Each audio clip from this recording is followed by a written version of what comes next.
başlandı. Assalamu alaikum. Ko'rurmanlar, qanday ahvolinglar? Shu bugun Washington atrofida qattiq qatnash bo'lib ketib, shu yo'llar biroz to'silib qo'yib, biroz kechib qoldim. Bugun men saqlab turgan Ilyor apandimni va boshqalarni saqlab qo'ydim, bo'libmi ko'rurmanlarni saqlab qo'ydim. Buning yana bir qaytam aytib so'rayman. Endi Washington degan Amerikaning poytaxti bo'lgandiki, o'zinglarning xabaringlar bor. Bu qatnash degan tuyuqsiz bo'lib qolgan ish ekan. Bugungi suhbatimizniki hamda asosan Ilyor apandim bilan suhbat o'tkazadigan bo'ldik. Bugun montizm leksiya berish emas. Shu odatda bunda o'zimiz uzun yillardan beri qiziqib kelgan ba'zi bir tarixiy masalalar to'g'riliq biroz paranglashaylik dedik. Mana bugun uyning egisimi qattiq bunun avarildi, onun rahmetimizni bildirmez. Qani aldı bilan bu sözünü başlaştım burun, qani İlyar efendim özünü bir tonuşturup etken bu sana. Körülmenlerin içinde seni obdan tonuyduğanlarınba, tonmayduğanlarınba, tonuk gelgenlerинba de. Şunu bir qani bir özün tonuşturup etken bu sana. Ya benim ismim İlyar Şemşid'den. Özüm şu Amerika'ya kelgenim ki 20 yıl oldu. Ondan aldı da ben Ürümçi'de Sanat İnstitutu'da okuyan elektrotexnik bölümünde. Türkiye'de iktisadi planlar bu için magisterliğimle okudum. Ondan sonra doktorluğumla başladım ama bitmeye yenip geldim. Özümdeki siyasi hareketi de uzun yıldan ayağıymış şu Şarkı Türkistan davası bilen şoğlanıp gelivatım. İmkanla bir kişi kesimizin koşumuzda. Şarkı Türkistan sürgünlük hükümeti de vazifem var. Parlamentonun başkan yardımcısı. Şuna bugün Tuğluk Efendi sohbetke teklif kıldı. Rahmet. Ağam gepneyemiz Tuğluk Efendi'den anlayımız. Hem de şu ben bu şunda hani körülmenlerin nurgulları şunda yani bizim şu 1944 yılı noyabrın 12. günü şu Gulcı'da kurulgan Şarkı Türkistan hakkında uzun yıllardan beri bu toğırlık paranlaşıp geldik. Nurgun tordaşlar bile, nurgun tanış bilişler paranlaşıp geldik. Hem de yakında belki hemimiz bayqıdık şu torlarda ictimai vasıtalarda şu Şarkı Türkistan meselesi to'g'riliq yani ba'zi bir munozaralar paydo bo'lish başladı ya.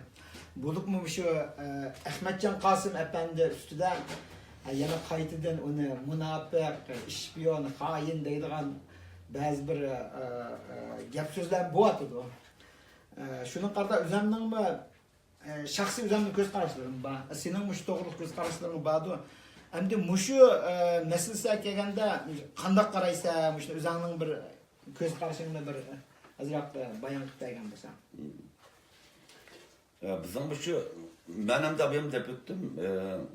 Ben tarix tadqiqotchisi emas. Hem de o'zimiz ishdan sirtqi izlanib qancha-muncha o'rgangan ma'lumotlarimiz var. Shu bo'libmi shu tarix fanlari bo'yicha doktorlik, magisterlik o'qiyotganlar izlansa, nurg'un mujmal nuqtalar bor bizningki shu 20-asrdagi tariximizga oid. Nurg'un tarixchilarimiz, men taniydigan Turkiyadagi tarixchilarimiz sap burunqi konu tarixini tadqiq qildi bularni. Bo'libmi 20-asrdagi tarix tadqiqoti menimcha yetarsiz deb qarayman. Şimdi bir gap qilib qo'y shu sen shu o'z vaqtida dastlabda chetga chiqqan chog'da Turkiyada bir mezgil tug'an, shunday qo'y shu vaqtda. 6,5 yil turdim men. Shu vaqtda ashadiki masalan shu Eysa Yusuf Elbitken kamlar bilan shu vaqtlarda yuz ko'rishgan vaqtlaring bor, shu vaqtda shu İstanbul'daki Vahbi degan shu bir tashkilot shularni bir mezgil ishlagan-ku deyman shu vaqtda. İşlemedim ben o vaqtdan Cansu'yacığım deymiz-ku o'qish yerdan pul olganman. Shu mezgillarda shu Turkiston, shu Sharq Turkiston tarix to'g'riliq shu yerlarda nurg'un odamlar bor-ku, endi shu yerda men seninki ba'zi bir gaplaringni anglab turdim, shu vaqtlarda ancha-muncha nutq so'zlar mush to'g'riliq. Shu vaqtlarda ko'z qarashlaring bilan hozir ko'z qarashlaringni bir qisqa bayon qilib o'zgarishlar bo'ldimi yoki shu payt bo'latamdi degandekchi. Elbette özgürüş buludu hem de yaşından çoğun geçti bilen bazı meselerini okuş, anlaş, arkalı. Şu an benim ki yaşlarda olan tavsiyelerim tadqiqatçılarga mush 20. asırdaki bizning ahvolimizni dunyo vaziyati bilan birlashtirib işte bir doktor dissertatsiyaları yazılışga deydigan arzuyum var. İlmi şekilde bunaqa ahvol. Endi Turkiyada turgan vaqtimizda nimaning Aysa Efendimning kitoblarini o'qidik, o'zlarini ko'rishdik. Mehmet İmam Buğra'nın Şarkı Türkistan tarihi var. Bulupmu keyingi tarix meselelerini Mehmet İmam Buğra men özüm qatnaşqanlığım üçün bu tarixqa başqalar yazsın deb yazmagan endi. Yazıldı mı şu? Ben mi şunun bir kızık kaldım? Endi Mehmet İmam Buğra'da bir nayetli bir ilmi kişilik kuşukka dap kaldım. Çünkü özü qatnaşsa hissiyatım birleşip kaldı, tarix boyunca yazılsın deb özü qatnaşmagan onun aldıdaki tarix bilen yazıp tüketken kitabını. Özü qatnaşqan tarixni yazmadı. Ve onu keyin yazganlar var. Sap qarsam nima mükemmel şekilde bir tadqiqat yok endi bunun da meniki. Ben kömüdüm mü başka tadqiqatlarını ipagan bulsa u yerden bir yerden emdi. Ben şu kamçılıkını bayqap geldim ben.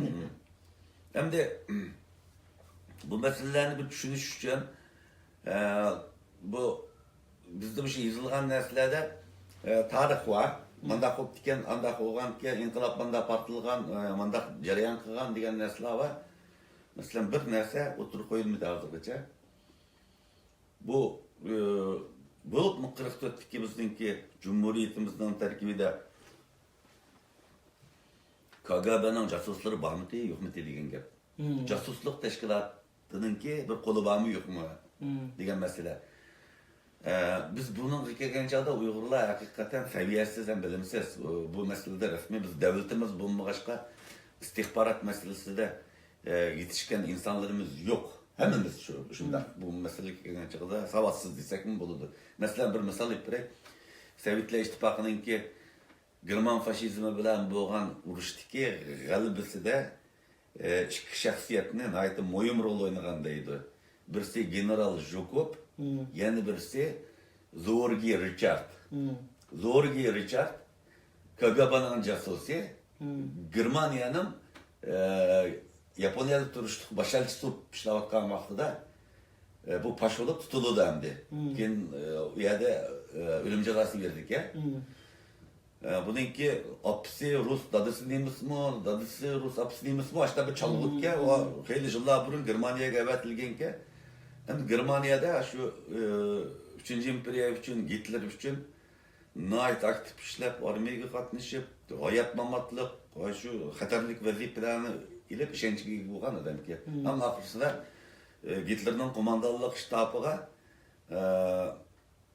kirib chiqa oladigan bir ishonchga ega bo'lgan odam ekanda. Endi mushu shunda uzun yil bir umr nimaga ishlab, Germaniya uchun ishlab, Sovetlar hukumati uchun 5-10 yil ishlaydi. Nimeningki Yaponiyaning harbiy ahvoli, Germaniyaning harbiy ahvoli, Ikkinchi dunyo urushi nima qilish kerak? Amaliyotda Ruslar uchun ishlaydi ya. Ruslar uchun 10-15 minut ishlaydi bu yerda, telegraf beradi. Shuning bilan buningki bergan ma'lumotga asosan Ruslar butun harbiy kuchini sharqqa emas, g'arbga yuzlantirib Germaniya bilan urush qiladi-da endi. Yaponiyaninki bu yerga Yevropaga bag'adek ahvolning yo'qligi haqida ma'lumot berdi-ku bu odam endi. Endi shunday qarasak, Zorgi Richardningki ahvoliga va shu hayotning ko'p qismini Germanlar uchun bir telegraf chekadi, bir 10 minutlik KGB uchun nihoyatda muhim hal qilgan masalaga kelgan chog'da bu odam yaxshi bir ma'lumot berdi. Sovetlar Ittifoqi endi bu urushda g'alaba qozonishga cho'ng to'xtab qo'shdi. Jasuslik harakat degan mushta bo'ldi-ku bizning hozirroq o'ylanganimiz, endi biz demek Jukov ko'ringan bir general ma'lum ko'rinmagan bir jasus KGB'ninki. Bu KGB'ning nay danliq qo'yib shu so'qoq urush mezgilida mush Amerika bilan bo'lgan munosabatlarning nayda danliq jasuslari chiqqan. Endi bizningki 44dagi inqilobda biz bunday aytgan chog'da başlangıç mektep muharibi umumlaşmagan bir xalq. Bir Yevropa milletini aşınçılık o'yintib o'tgan KGB bizni o'yintishi bakasan. Bizning ham shu vaqtninki ham cho'ng ziyolilarimiz deganimiz Bir kısım Türkiye'de okup gelgen az sondaki ziyalilarını saklamaganda köp kısmı Sovetler İttifakı'da okup gelgen, Taşkent'te okup gelgen birla ideologiya, Marksizm ideologiyası bilen ta'lim terbiye algan, kalan başka dünyadaki nurgun felsefe ideyelerini kabul kılıp bakmagan hem bugün bakmagan hem onu seriştirip bakmagan da bilemem bulanı. Bunda ahvalda bu neslige köngül berip ketişmen ayeti aciz olan ki. Hem de şu vaktin ki şaraiti bizdeki inkılabımızdaki mağlup buluş sebebi de ben keyin oylap geldim. Bunu bir adamın üstüne yüklük buluş mu pek insafsızlık bulurdu. Da böyleyim. Çünkü bir adam bulsa kağalla küçük olsa bunu yok koydu. Doğru. Şu an hem de karşısak mesela Ahmet Efendi 41. ve tarihi materyallarda özü bir Kazan Üniversitesi'de okuyor. Kazan Üniversitesi'de okuduğunu mesela birileri siyasi iktisat fakültesinde okuyan da yazılan materyaller var. Yani birisi Dil Edebiyat fakültesinde okuyan deydi. Uyalırım yine kamaz. Uyalırım yine kamaz. Kazan Üniversitesi'de okuyanlığa hakkındaki göz karaş ortak hem de. Onun diken Orta Asya Devlet Üniversitesi Taşkent'teki veya okutuvchilik qilgan fakultet müdiri bo'lgan deydi. 41-yilda tuyuqsizlar Tarbag'atay tarafdan kirdi. Kirib Shinshisay armiyasidan qo'lga uchib qoldi ekan. Shuni so'roq qilganda bergan javoblarini da Shinshisayning josuslik tashkiloti hech nimaga qanoat keltirolmaydi ekan. Hatto o'ljida tug'ilganligini inkar mı kılanmaydı ki, doğru mu delenmeydi ki? Dep Shinshisayga bergan ma'lumotida bu bir sirliq adam deb so'rab qo'ydi ki. Bu inqilab portlab, G'uljida azatlık teşkilatı kurulup, Nilqida partizanlar G'uljini ilib, Sharqiy Turkiston Cumhuriyeti 12 noyabrda kuruldu, onun aldığı qo'yib turdi bularni. Ahmet Efendilerini. 43. yılda aşağıda bağ diyen nersini okup kaldım bu. Ahmet Efendi'nin şu 41. yılı sen diyende Rusya taraftan kilidi o. Kilip endine şu 6 ay taraflar bir mezgil turup endike G'uljga keldi. G'uljga kelgenden keyin mening bilishimcha da Ya şu 43 mu buluşuyor ki ne? 43. yılları mesela şu Şarkı Türkistan Azadlık Teşkilatı kurulganda mesela İlhan Töre'yle endin şu bir top ziyali endiki dinli erbaplar bular yığılıp yer astı Şarkı Türkistan Azadlık Teşkilatı'nı kuruldu. Kurgan çağda bu mezgilde Ahmet Efendi Azadlık Teşkilatı'nı yok. Azadlık Teşkilatı'nın azası emasken lekin hem de mening o'qishimcha, mening bilishimcha hem de o materyallar yani kelgandagi ba'zilar undaq deydi, ba'zilar bundaq deydi bu. Mening bilishimcha şu 43. yilları gerçi şu ağlanın qatoriga kiramagan bo'lsa bu şu ancha-muncha işlerini qilib, aktiv bilan bir ishlarni tutganmishlar. Şu hamda tutilgan iniq vaqtimi şu 43. yilları bo'lishi mumkin, yani bir 3-4 ay qamalamdi o'zi Urumchida. Qamalib andikin bu qo'yilib berildi. Hem şu vaqtdagi men bu yerni azar o'qib qoldim-ku, bu endi qandoqlar ish ketib qoldi degan masala var bu. Endi shuni biraz o'zimdan bir o'qib. Ya hem de bunu da Libe Shinshisay vaqtidan biraz so'zlash kerak. Albatta, shuni bilan. Masalan, Shinshisay'ligi 12 aprel vaqasida huquqni jinchi o'rindan qo'lga olgandan keyin Shinshisay hem de bu yerdan aytdi, diplomatiyani tushungan bir adam ekan. Birinchi bo'lib Sovetlar ittifoqiga yaqin munosabat o'rnatib Bolsheviklar partiyasiga kirib, Sharqiy Turkistonda sotsializm qurdi. Sotsializmni qurib, undan keyin bu Shinshisayning qilgan ishlari varmış. G'uljudagi tosh yo'lni yasaydi, Ulanbaydagi suv stansiyasini yasaydi, G'uljudagi moy zavodlarini yasaydi. O'quvchilarni Sovetga eltidi. O'quvchilarni birinchi turkum o'quvchilarni Sayfiddin Aziz, Sayfullayevlarni Toshkentga eltidi. Undan keyin Mavzudanın inisi Mavzumen, Çintençi, Linciyulu deganlarni Cumhuriyet Komünist bilan partiyasidan hamkorlashib Urumchiga taklif qilib, bular xizmat berib, shundan bilan bu sosyal marksizmchi bo'lib, German faşizmi Sovetlar ittifoqiga hujum qilib kirib, tada ilgirlab ketib qolgan chaqda bu endi bu sotsializm tugdi deb qarab, 42 yılı deyme. 43 yılının başlarına 42 yılı buluş gerek. Ben 10 yıl Vaqtında Ruslar, Nemislar küçük gitti. Başka Nemislar küçük olan Avrupa'nın ilk gidişi aldı duvar. Aldı tutuğa vaxtıda bunların ümidini üzüp şu vaxtdaki Şinjan gezdiki bir makale elan qılıp tüyoksuz özgürlük oşan şey sayın. Ben 10 yıl Marksizmni ügüne peşkanda hakikat taplanmadım. Dep ondan dinken özü şu 10 yılın yağı terbiyeligen ilga şu vaxtın nispeten komünistlarını kol gelip o Cumhuriyet Komünistik Partisi'den gelgenlerini Koyu tabi. ya tutup öldürürdü de o aş olan baydı bir kavruşlarının kavrısı o. Tutu aldık yani. Mağlubiyen çünkü dincili oldu geldiğini. Hem de bunun kığa vakları da şu ülkülük süper. Teslep teklif gelip kim bulanı. Şeyin anladık öldürdü. Doğru doğru. Tek özü Bolşevikler Partiyasının adası oldu. Kim birden özgürdü bu. Özgürüp Cancı yaşından koyunu koyusunu itip. Onun deyinken bu 43. yıllardaki Can Kayışı bu Nemine Şanşise'nin ekti Vucun Şin diyen adamını onun ordunu koyuğa vaxtıda şu vaxtıda siyasi cinayetçilerini hemen koyup durdu. Abdülaziz Maksum, Turpallık, Nimet Ağacı, Mavu, Ahmet Efendiler hem de şu katarını koyuldu hem de. Doğru. Şu 40 yıl iş gerek hem de. Senin deyinin doğru. Ve onun deyinken mesela bizim ki şu Şarkı Türkistan inkılabı Karagadak bulsak, hem şu vaxtıda şu 43. yıldaki mezgilde bu Şınışisay sosyalizmden yüz örgendiğinken Sovetler İttifakı bilen boğan alaqı bütünlüğü kesildi. Hem de Şarkı Türkistan'ın taşkı ticareti fakatla Sovetler İttifakı bilen boğan. Bütün şu kiyim giyecek, rak, mal, turmuşta işletilgan sanayi buyumları Sovetler İttifakı'dan kirgen. Bizden ham eşyalar çıkan o vaxtıda. O şu vaxtıda nemeninki şu Musa Bayıplar'ınki zavutlarımızın da yaşışıga Otur Asya'ya bütün mahsulatlarını eksport kılıp, terakki kılıp. 43. yılga da 42. yılın ahırlarda bu ticaret hem stokta mal bağısı örlep, inflation, resmi pul pahalılığı kep çıkıdı. Ucun şeyin kelgendikin Şınışisay'ın armiyasının tüpüge, yani Gomindan armiyasının yütkep ekiludi.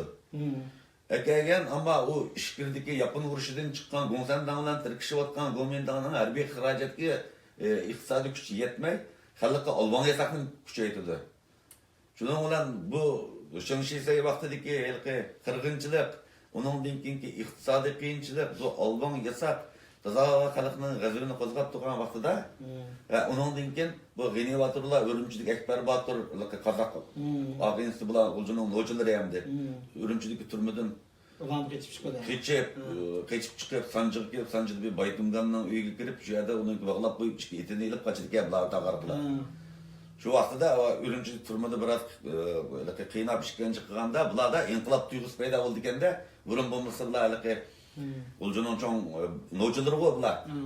Gene Batur hem de Ulcu'nun çoğun nocularının nocusu böyle uğur kıma avaz dökçeklerinin arasındaki meselelerini el kıldığan, ulanın işlerini kesip koyduğan, Cemiyetinin animelerini baş kurduğun. Sarıkılı hem de. Şuna olan bu uvaklarda o işler bilen meşgul bulgan gene bu türmeden kaçkanda ya da Xitay'ın zulümü bir vasıf uçurgaçta bizime işkisi kasam verip, rütü kayıtıp verip, bütün elağillerini toplap, şu Xitay'ını kırp yok tutumuyuz diyen vədi bilen, şunun olan Ulastay'a gelip nılgının, Fatih, Osman, Nurum deydiğen Baturlar bilen, Altı Baturlar'ın Gomindan altı uğrumu deydi, Ulastay'ını irip, onun dinkin nılgı bazarını bula işgal kılıp, bu Irak'taki halkının gazını kızgat tuğa vaxtıda, bu Baturlar'ı egişliğin halkının küçüydü.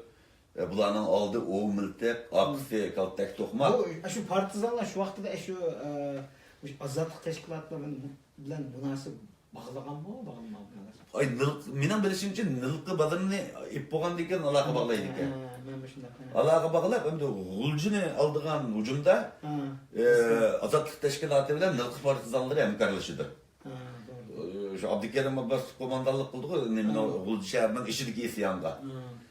Bular üç taraftan Fatih, Seyit Batur, Ekber Batur'un inisi, bular Kazaklar.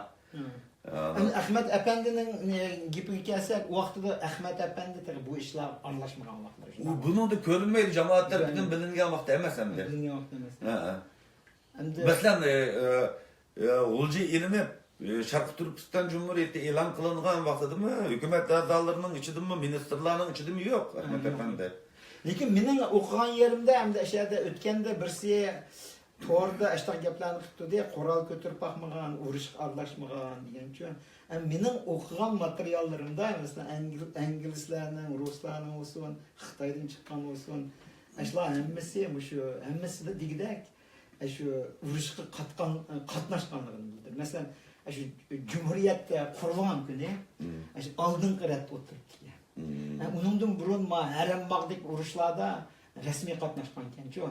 Hamdaligi rahbar sifatida emas, ammo bir aktiv nima sifatida bilan. Yani keyin albatta Sharq Turkiston hukumati qurilgandan keyin shu bir necha oy ichida buni shu nimaga harbiy ishlar ministrligi tayinlaydi-ku, ammo Zunun Tipovning o'rniga İlhan Töre o'zi buni darajasini o'stirib shu nimaga ko'tardi. Ulardan xabaring bormi shu vaqtlarda? Bu yasal o'qishmamdi. Ya Zunun Tip ne ben baştan ahır aşı Milli Armiyanın muavin başkanı komandanı dep bilemen. Endi yana bir narsani eskartish kerak. 4 ayının 8 günü Milli Armiyanın kurulgan vaqtida yıkılış bo'layotidu. 45-yili. Mesela Gulji'ni bizden Baturlar aladı. To'g'ri. Gulji'ni Baturlar ilip Şarkı Türkistan Cumhuriyeti'de mi resmi bizdeki özümüzden halkının istigi bilen ay yıldızlık, yeşil bayrak bilen Hatma Kurallar bilen dağdığılık müstakilligimiz için alga dep turib başlagan bir inqilab endi bu Cumhuriyetmin şu bu iç kurulduğu. Şu İlhan Töre, Rahimcan Sabıracılar, Enver Musabay, Abdurrahim Maksun, dayılan nurgun ve temperver zatlarımızın ki iştirakı bilen. Hem de Milli Armiyanın kuruluşu bilen bizdenki bir yerdeki kuş bizim kolumuzdan gidiyordu. Sovetler İttifakı'nın kolu kırkıtıdı dep qarayman ben bunu. Çünkü bizim milli komandaları mesela Geni Batır'ın Milli Armiyanın yeni yıkıllaştırmaydı. Harbiy sotunun başlığı çıkarıyordu. Fatih Batır'ın Nılkı'nın hakimi mangız ediyordu. Çünkü ben şunda oylap kaldım.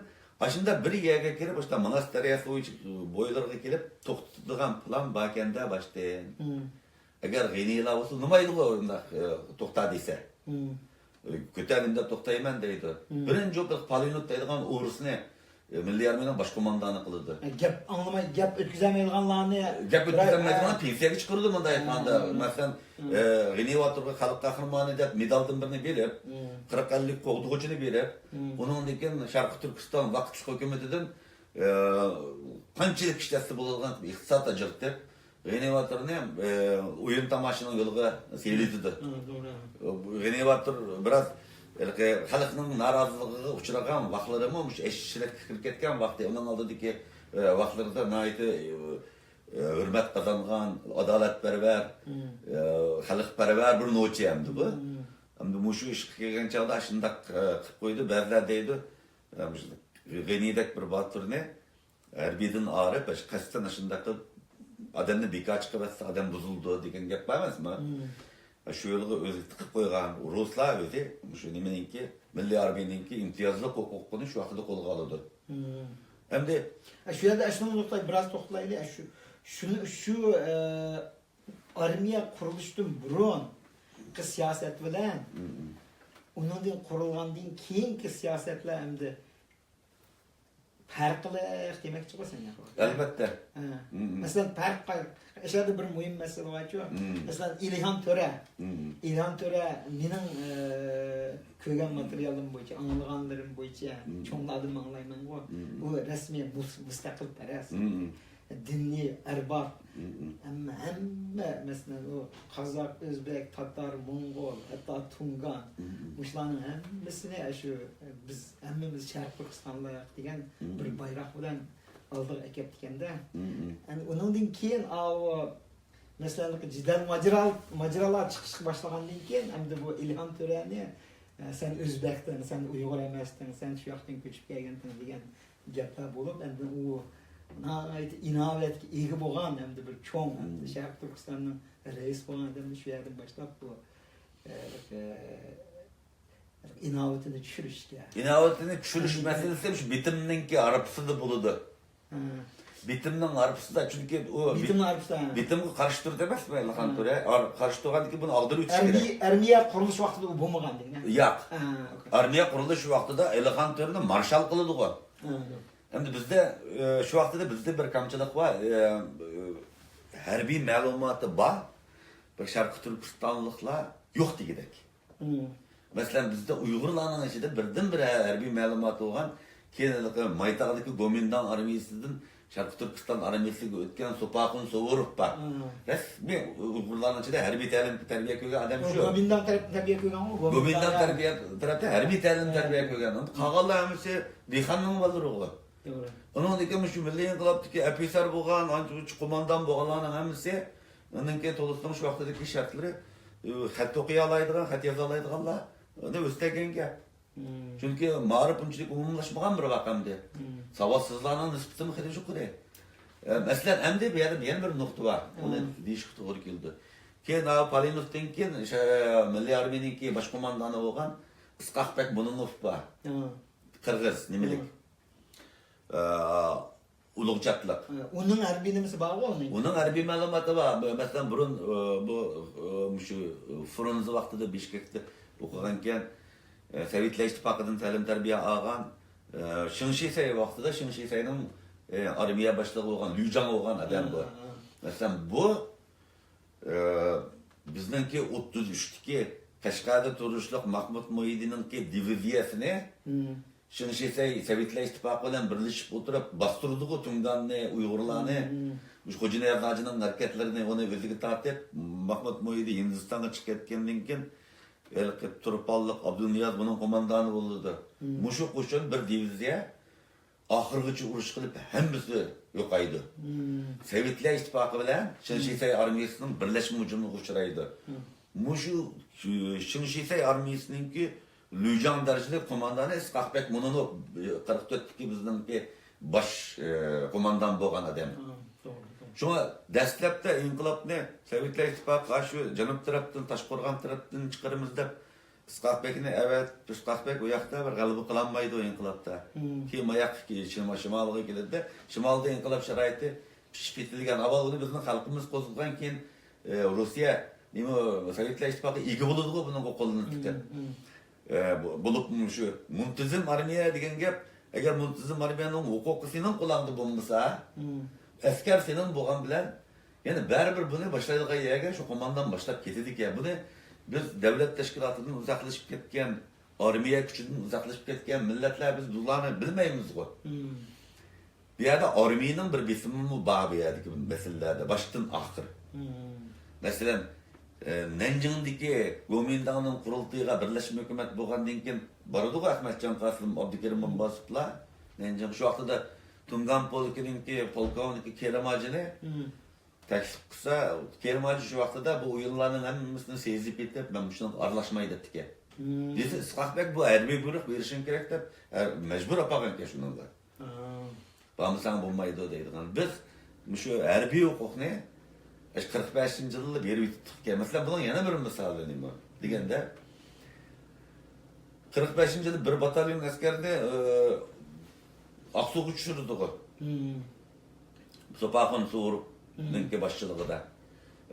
Bayını aldı, Aqsu konuşanı aldı, uçturupdan qalgan nayelerinde bir de Aqsu yeni şehirde Gomindan'ın askerleri qorşulup bunu qorşup algan vaqtının özünde emdi tinchlik vaqti keldi deb çekiniş buyruğu verdi komandanlık ştabdan G'uljidan.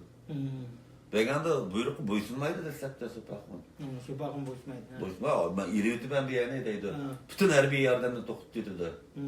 Uningdan keyin chekinishga majbur bo'ldi, o'qiyaraq tutgandan keyin chekingan vaqtda orqadan kelib buzib yetib qoldi, nurg'un yordam bilan Sopaqin G'uljiga kirdi shu vaqtda. O'zini yozgan Sopaqin benim yazgan əslimisini o'qib chiqdi, men o'zim ashtaraq bayon qilib ekan, ishqilib shu Aqsu shahrini asosan qo'rshab olgan. Aqsu yeni shahri. Yeni shahri. Bular Konjani ib ketgan. Endi bu yerda shu qo'rshalangan shu Gomindanning kuchlari asosan moral jihatdan tushib ketgan. Voy, katta degan holat Şu teslim buluş aldı tutuğan dep özü yetken şu. Nahayet az sandık bular. Ya bir batalyon asker birdamның içinde o yerda bayidiki yaşlarının, Aksu'nun yaşlarının qetildiler bir polik ayrıldı. Şu vaqtda Elihan Töre Guljudup durup polkovniklik ünvanını berdi nimaga. Bu İlyar bu to'g'riliq yana bir savol vatdi. Shuni bu to'p insonlik keyinlik so'rsak, abayqal dastlab savolga shu bir bundan bir javob berayotgan bo'lsang, dastlab qo'yilgan javob savol. Qaysidan qadaysa? O Ahmet Efendi to'g'risida. Endi Ahmet bana başta 44-yılı Cumhuriyetinin kurulup vurra deydiğin vaxtida bizning prezidentimiz Elihan Töre oldu. Doğru. Endi bu Yaltıdan keyin Gomindan hökumetinin Moskva bilan bo'lgan diplomatiyasidan keyin bizga bo'lgan yordamlar to'xtab, besimga uchrab biz Xitoy bilan suhbatga o'tirishga majburlandik-ku. Bu mecburlangandan keyin mening bu yerda bir materialdan ko'midi. Ben burun o'zimizdan cho'nglardan olgan bir ma'lumot var. Suhbat bo'lgandan keyin şu vaqtida şu mecburlash bo'lganda bu hukumat a'zolari, şu vaqtdagi Uljuning cho'ng ziyolilari, Elihan Töre'mlar, bu ministrlar hammasi o'tirib, bunga endi javob bermaymiz degan masala bo'ldi-ki, talash tortishlar. Talash tortishlar bo'layotgan vaqtida shu yerda Ahmet Efendi şu talash tortishlar orasida ancha-muncha shularning xizmatini qilib yurgan ekanmiz endi. Choy paylarini qo'yib. Şu vaqtda bir ministr bo'lgan Osman Ziyan bergan adam bor, şu vaqtda berib meningcha bunda da fikrlarini versa Osman Ziyan silib ketgan ki Ahmet Efendi'nin adamdi jo'zda. Siz davlat ishlariga aralashmang deb. Şundan bilan bu yerga bular birlik kelanmay mushtaq munozara talash tortish bo'lib ketib qolgan chog'da Ahmet Efendi nimaga beradigan javobni chiroyli yezib Elihan Töre'ning qo'liga berdi ekan. Şu vaqtda Elihan Töre hammasiga qarindoshlar, qaranglar, men bir gavhar tepib qoldim deydi ekan. Degan ki hammasi qaraydi ekan. Bu Ahmet Efendi'nin yozgan narsasini o'qib berib keldi. Bu ashadagi hammasining ko'nglida ediki, ammo nima deb o'tirib qo'yishni bilolmayotgan bir ahvolni nihoyatda yozma tilda undan o'tirib qo'ygan ekan. Ahmet Efendi nihoyatda yaxshi o'qigan, bilimli odam bu. Şunun bilan bu yerda ondan keyin voy nihoyat yaxshi yozilibdi bu, ko'nglimizdagi gapni qilibdi, shundaq deydi. Degandan keyin shundan bilan vakillarni avatish masalasida hamda Sharq Turkistondan tashqi ishlar ministri Rahimjon Sabrachi cho'qim berish kerak bunda. Ondan keyin aqadaqlardan Obul Xayri Töre, ondan keyin 3-chi kim bo'lsin degandan keyin nima shu yerga yig'in ahli, shuni kim yozgan bu shu bo'lsin deydi. Elihan Töre'nin emas bu. Yo'q. Bu Ahmetcan Kasım bir yiyip verdi Elihan Töre'ye. Yani şu kösetken adam kösetken İlhan Töre. Cemaatten soraydık ya. Sonra. Üçüncü adam da kim buldu da hükümet edalardan. Aşını yazılan adam kim bulsa şu basın diyen şu Ahmetcan yazdı diyen hem şu hayran kalan ki. Çünkü Ahmetcan Kasım o vakti olmuştuk tanıngan adam emas onun aldı da.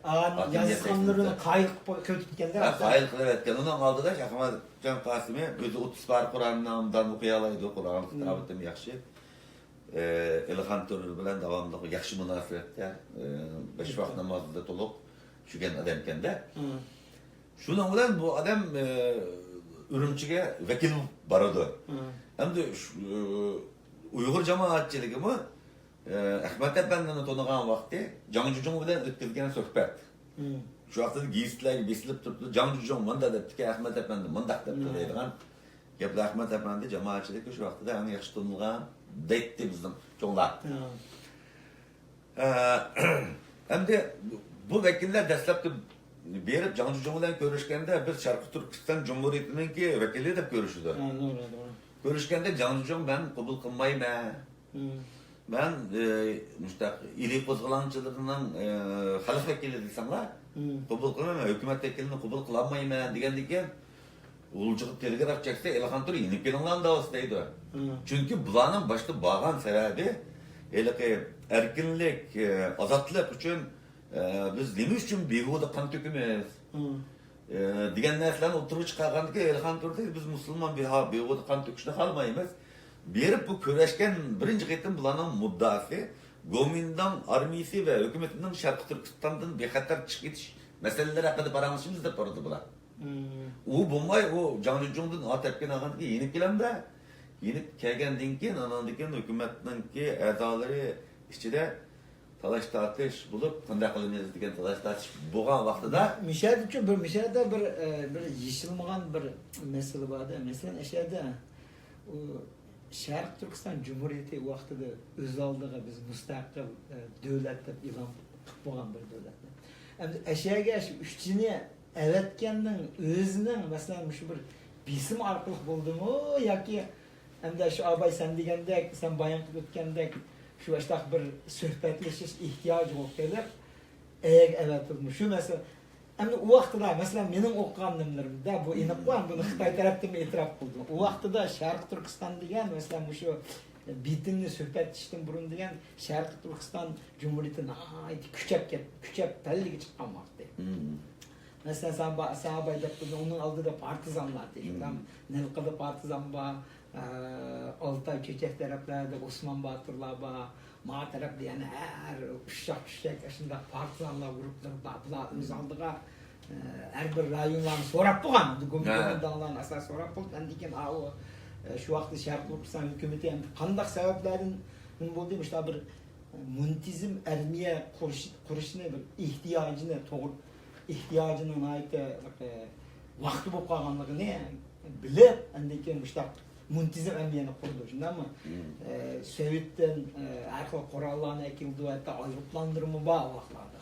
Her kıl koral yarakları emdikin. Belki korallarının hemisi İkinci Dünya Uruşu'da Germaniyadan olacağın korallar gelmesi. Men şunda demek yo'qni men muntizim armiya kuruldu o, kurulup endikin bular şu muntizim armiya kurulgandan keyin endikin Ahmet Efendi'nin şu vaqtida harbiy ishlar ministrniki ministri bo'ldi. Uning oldida mening qilishimcha Zunun Tiyipov ekan. Zunun Tiyipovni bir darajə o'stirib, endikin aning o'rnini aniq qildi. Lekin demak harbiy ishlarni, bu hukumatning harbiy ishlari qo'y, harbiy ishlarni harbiy qo'mondan emas, lekin harbiy ishlarniki ministri bo'lgandiki harbiy ishlar. Ahmet Efendi'nin mening bildig'im mayorgu harbiy darajasi. Yani keyin shuning o'stirdi. Shu vaqtda mayorlik o'stirgan.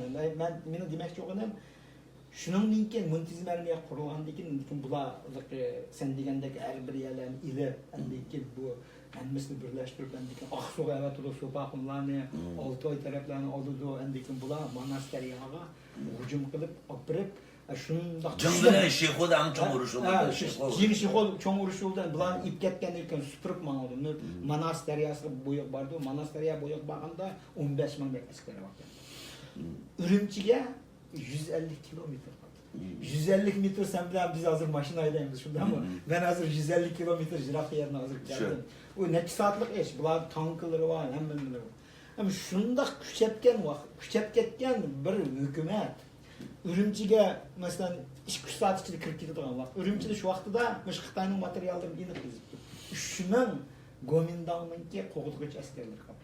Bu 3000 degan 15000 3000ning harbiy moral deymiz go, harbiy morallar tugan. Bu diye tugashdi deb oyoqdan. Deb ularning bir qismi harbiy maktabdan yangi bitirib chiqqan yangi askarlar rasmiy urush. Demak, ashunda ojiz holatda qolgan. Xitoy hukumati bilan oyoqda Xitoy hukumati o'zing bilsa, Yapon bilan so'qishib ojizlashib ketgan. Yani bir yaxtın Mavzu'nun gunsanlanları var. Şu qalaymakan Mabufan deymiz, her nimada var.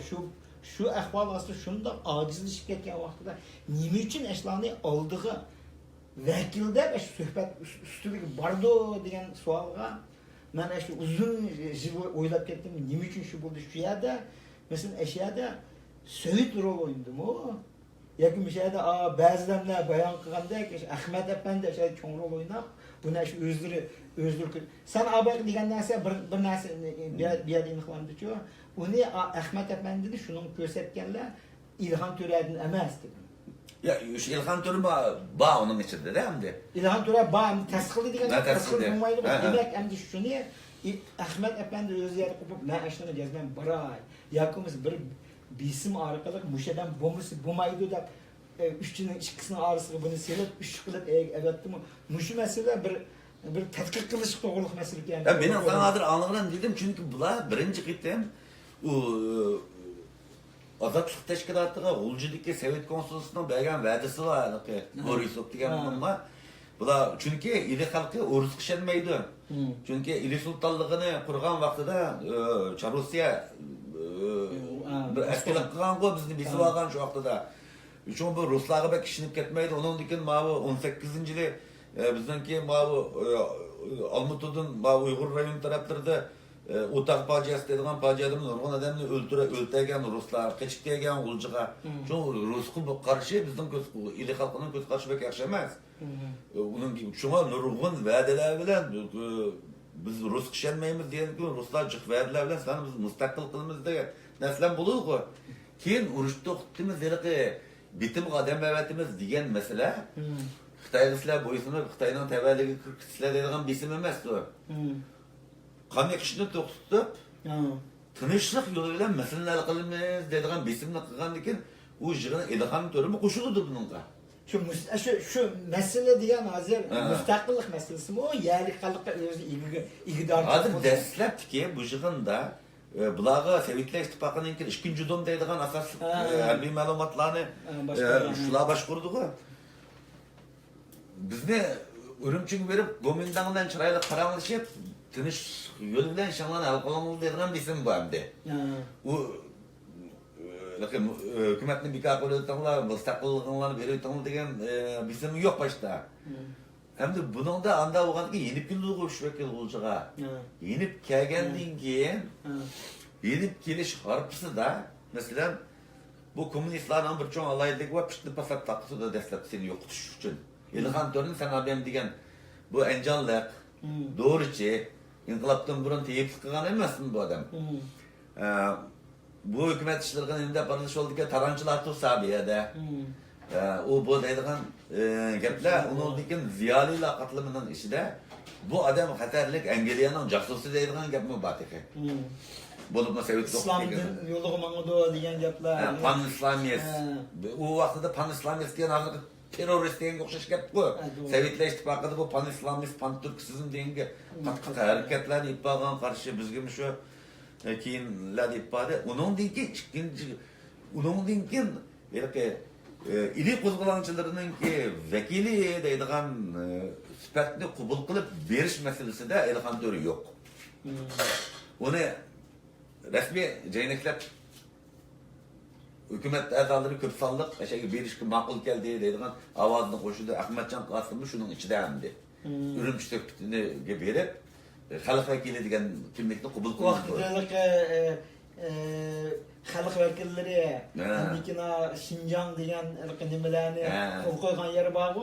Shu dastlab xalq vakili degan sifatni qabul qilgandan keyin sen hukumat deydigan sifatni yo'qotding degan gap endi bu yerda.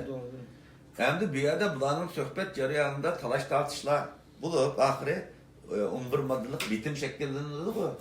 Bitim şekillen bo'lgandan Ahmet Efendi Oljaga kelib Sharq Turkiston vaqtli hukumatning bekor qilinganligini e'lon qildi. O'zi Xinjiang Lianhe Junfu, Xinjiang birlashma hukumatining muavir raisi bo'ldi. Shu vaqtida Ilhom To'ra 11 bitim asosida ilining valisi qilib ketdi. Hem hükümet a'zosi, ama Ilhom To'ri uni qabul qilib ketgan emas. Undan keyin Ilhom To'rini 2. domdan Toshkentga kelib chiqdi degan bu tutib. Assalomu alaykum. Shu. Endi nayta vaqt tutadigan ham mujmal masalalarga kiryapmiz. To'yanda mesela yana abayqa sualninki davomini kesgan deyman-da. Monastir yasg'i bor deyman bu yerda. Shundaymi? Bu yer Urumchiga 2-3 soat qoldigan yerda. Ilish shu qo'liga kelib bo'lgan bir hisobda, qo'liga kelib bo'lgan bir nimani ilishni jarayoni darhol to'xtatdi. U balki ma'lum sabablardan biz ularni bilmaymiz. Bir şey kelgan chaqda, masalan, shu sen abay deb dedim. Agar shu mezgilda renovatorda yakumisi şu xalqaradagi nurg'un ashtaq qahramon deyishganlar bor-ku. Ashtaq bisimi qarmay o'zininki shu to'g'ri yo'lni ko'rsatib, shu ura deb kirkitadigan bir odam bo'lib qolgan bo'lsa.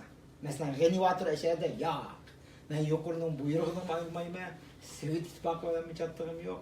Mana endi oldinda turgan shaharni ashani ip ketib, ilib Endiki qolgan gaplarni qilaylik deydigan shundoq bir qahramon chiqqan bo'lsa, shu qahramonning oqibati qanday bo'ladi? Bir qiyos qilib boqaylik. Genivator eşler rolunu oyna alamdı demek. Genivator bol deşerdi. Renevatör aşta rolunu oynayalaydigan Batır Oğaşqa Ha. şu Gulcu ilanıgan dinkille armiyadan uzaklaştırdı Renevatörünü. Yani onu kıyasımız o hem de işte Ha. rolunu oyna alaydıgan bolsa. Oyna alaydı Eğer şundak yani. bir adam bulup kalgan bolsa, sence hem de biz lazım şey oturup şu 70 yıldan kim burun kışlarında vaktimiz var 70 yıl var hani 60 çıkıp 70 yıl. Aslında burada 40 kerekti bizning arzuymuz bu, milli irade bu. U hem de 99% Uyghur halkınınki deydiğini o şu.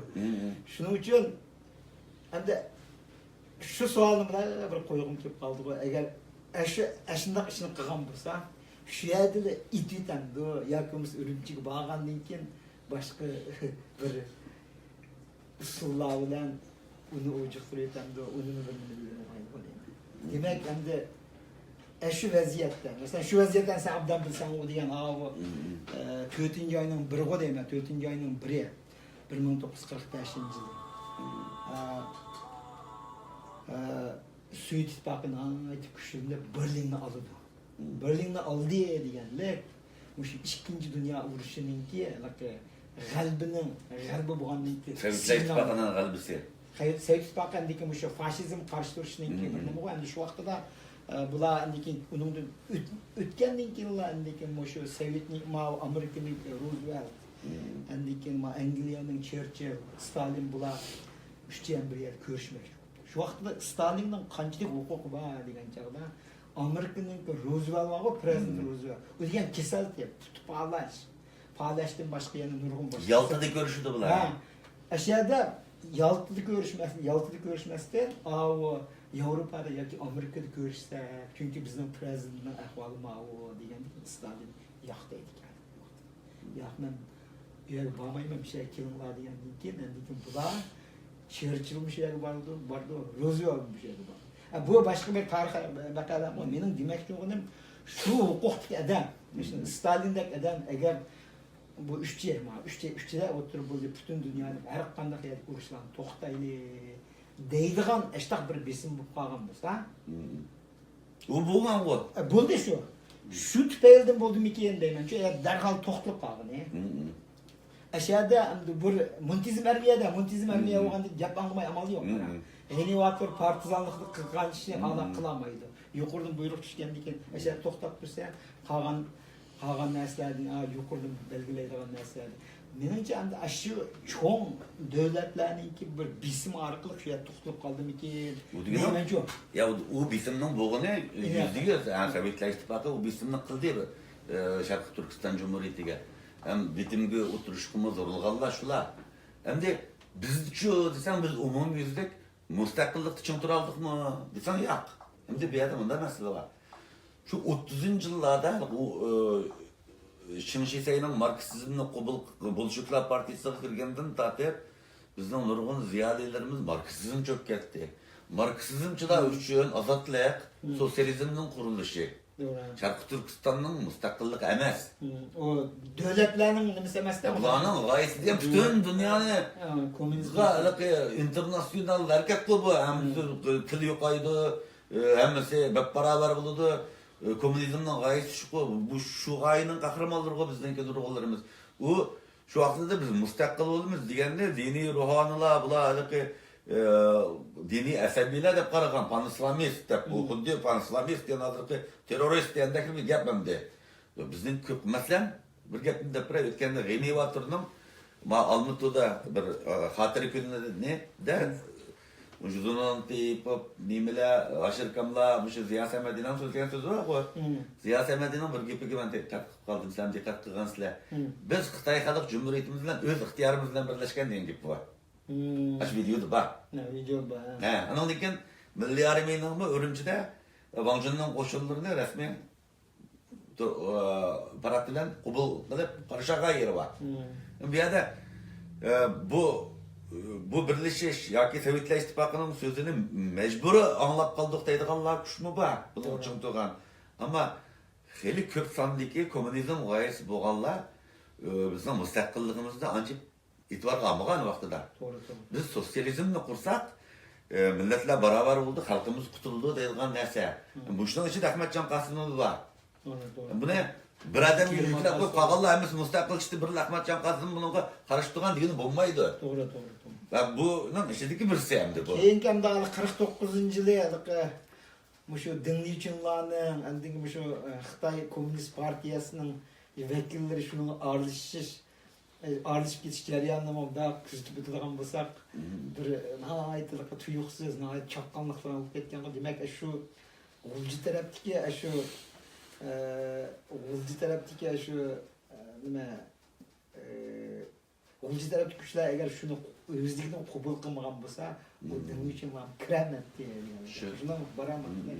Hazır bizden şu intibattaki mağlubiyetimiz, birisi ideya cihatte müstehkem, müstakillik ideyamızın yokluğu, sırttan kirgen, import kılıngan ideologiyanın tesirge uçurganlığımızın zihninde bir köydü. İkincisi, kurgan armiyamızın kumandallık hukuku bizde bulmadı.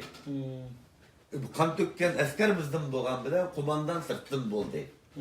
Mesela bu kumandan sırttan olsa, bu asker degen buyruk bilen bana da kan demek bu. Bizden Şarkı Türkistan Milli Armiyası Monasteriya buyruğu bağıçı bizden için küreş kılgan bilen Monastinkin bizden zihnimiz çıkıldı. Doğru. Özümüzdeki milletçilerimizini bastırıp verdi. Mesela Osmanlı tutup gelmiş Milli Armiye.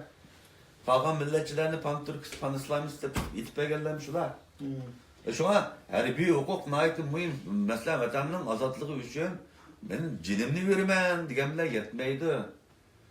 Sen cinanını verilgen askerge kumandanını tayarlaşın gerek. Doğru. Kumandanlık bulmay, onun diken ideya cihette bu müstakillik ideyası degenge ali mektep okup doktorluk okuşun şart emas. Onun da muşune halk umum yüzdek demek ki hazır bizden 20. asırdaki felaketlerden muştondan başka neresinden birkaç geldiğini düşersek buludu. Buna hazır mı ne? Kıvatkan işlerini gör. Resmi horlavatıdı bizden. Ne çok niye solattı, atattı ya? Hazır resmi horlavatıdı. Lagırlığa girip, günahsı var, yok demek.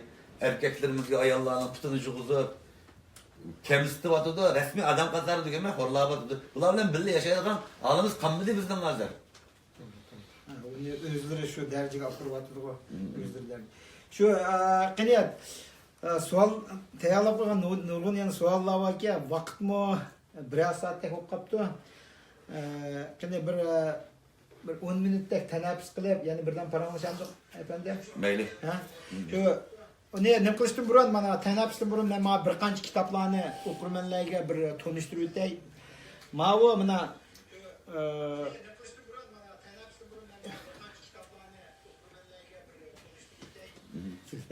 Bana hiç gitme. Yani Mao kitap bunu Gulji vakası degan kitapta bunu David Wang yazgan. David Wang endi resmi komünizm pozisiyada yazgan emas. Bu endi komünizm tarbiyasini algan, lekin chetning tarbiyalarini ko'rib nurg'un materiallarni tarafsiz degan bo'ldi. Endi betaraf lekin bu endi Xitoy bo'lgandan keyin yanada shu Xitoy parazda yozgan ekan. Men o'qib chiqdim buni. Buningda asosan deyotgani shu Sharq Turkiston inqilobini shu Ruslarning 90% Ruslarning ta'siridan, Ruslarninki kushkurtishdan bo'lgan degan bir yozgan ekan. Yana bir kitobni tanishtirdim. Bu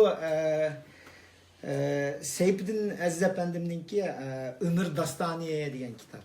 Bu kitapni hem de öz vaqtlarda chet ellarda shuni o'qidim deb qo'ydigan bo'lsak, shuni o'qamdi deb haqoratlaydiganlar bor, lekin mush kitobning o'zini hozir chekladi. Chunki bu kitobda men o'qib chiqdim, bu Seyfiddin Efendim o'zi shu boshdan oxiri mesela 30-yildagi shu inqiloblarning ta shu keyingi hamda kommunizm davrlarigacha hamda cho'ng amaldor bo'lib ishlab keldi. Şu jarayondagi hamma o'zining beshini o'tgan narsalarni yozibdi. G'uljidagi vaqalarni masalan kun vaqti bo'lgan ishlarni o'z ayni bo'yicha bayon qildi. Men bu yerda nima uchun o'z ayni bo'yicha deganda, men chet el chiqqan, endi Rossiya deb nashr qilgan materiallar bilan chiqqan kun bo'lgan vaqalarning hammasi bundan aytdi.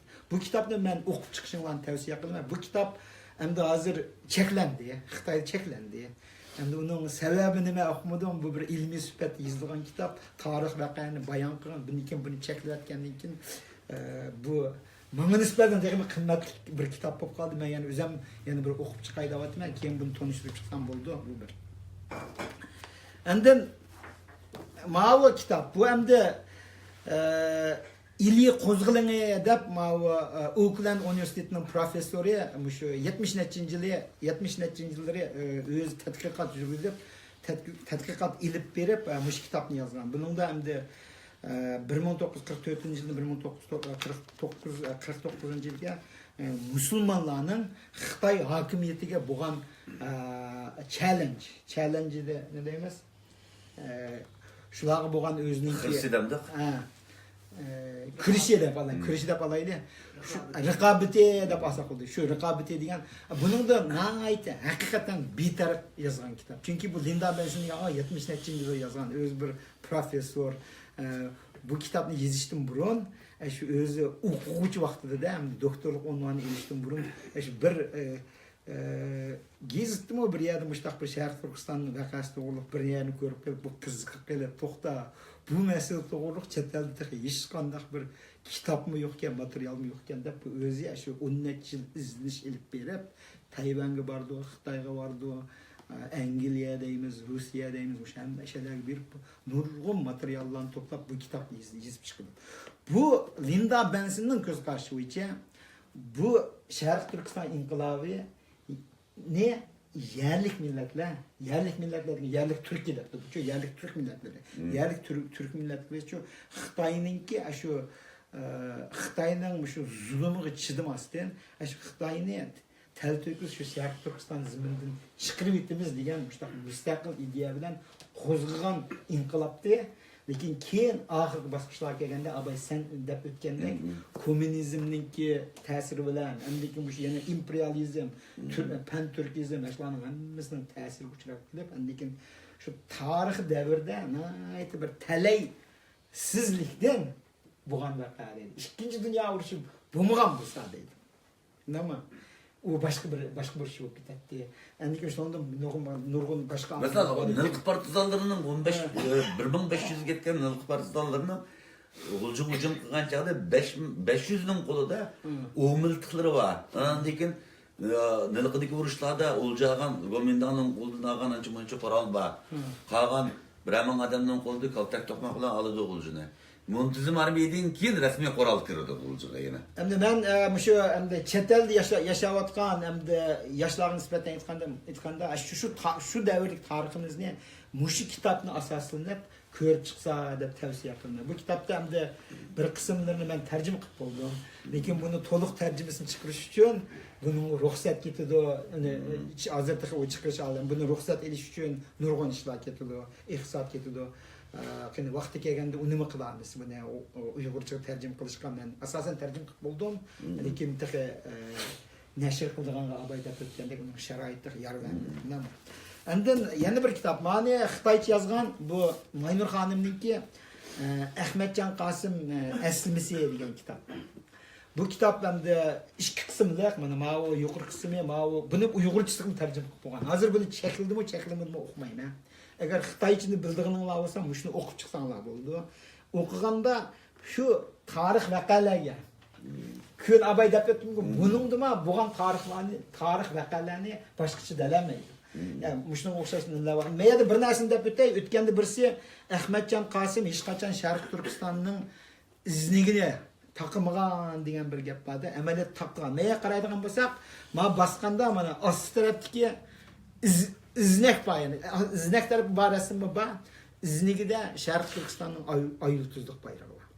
Ayıltuzluk var. Bunun baksana takılan bayrağının aldığı mı nurgun tuğan. Çünkü Sharq Turkiston inqilabı başına ahir qatnaşkan adam her qanday yerda bayraq degan arkada tikilib turdi.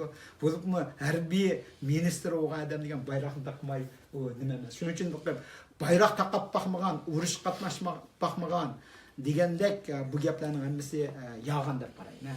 U o'zlari to'qib chiqqan o'xshaydi. Bayraqni taqqigan, urushga qatnashgan, mustaqillik shuarini jiq to'lgan. undaq bisligan materiallarım var. Onu ayrım keyin sözleşsek oldu bu. Buningdan başqa yana nurg'un kitaplar bir yerga ağaç gelmedim. Hem de mening qo'limda ma Ziya Samidinning kitobi qo'limda ko'rib chiqma, azroq ko'rgan lekin o'qib chiqmabman. Ahmet Efendi degan.